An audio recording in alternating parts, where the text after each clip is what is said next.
Saris knew that his choice to visit a gentleman's club on his first night in the capital was among his more foolish decisions. He told himself that he would just observe, see what ordinary people did in their free time, with other men, in public. The tipsy knave seemed like a good place for that. The force of his glare quickly turned aside the few fools who dared to speak to him. And then the knight walked in. Saris had seen plenty of knights. Even dressed in unremarkable clothes, there was something about the way they moved, confident as only predators can be. This one looked like he'd stepped out of a tapestry, golden hair that curled at the ends, sun-kissed skin. His broad shoulders stretched the fabric of the cheap shirt and waistcoat he'd elected to wear on his pleasure outing.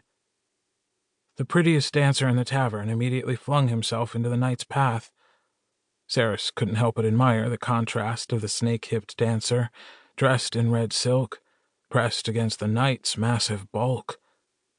Saris wasn't sure which of them he would have chosen, if he were the sort of man who chose such things. He assumed they would go off together. Saris was surprised when the knight politely disengaged the dancer and kept moving towards the bar. He was astonished when the knight sat down beside him and just started talking. Saris turned to give the man his customary fuck-off stare. The knight's friendly, square-jawed face was just as perfect up close. His eyes were blue. His blonde eyelashes shone against his sun-darkened cheeks.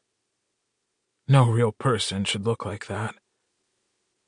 Saris realized he wasn't glaring anymore and looked away. The knight seemed to think he was a student. Before Saris quite understood what was happening, they were engaged in a conversation. And why not? Demanded that small, traitorous part of Saris's brain that wanted things.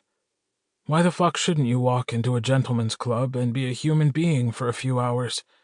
Why shouldn't you learn how to flirt with strangers? You've done things that would make any man here lose his dinner, and probably his sanity. Flirting can't be that difficult. The trouble was, they hadn't been talking for 10 minutes before Saris wanted to do more than flirt. Jack was so easy to talk to. He decoded their complex social dance with cheerful patience and shared his own feelings with apparent sincerity. Saris found himself revealing more than he ought. And then Jack kissed him. It shouldn't have meant anything. Jack was a stranger, a knight for God's sakes. Jack wasn't even his real name. Saris found himself wondering what kisses were supposed to feel like. Was it normal to feel that by opening your mouth a quarter inch, you'd somehow opened your soul? Did it always feel like your stomach was melting? Did it normally make the skin of your entire body feel like a stuttering heartbeat? He didn't know. He wanted to. When Saris left the tavern, he supposed he should feel worried. Tomorrow, he would go to the palace and would try to make history.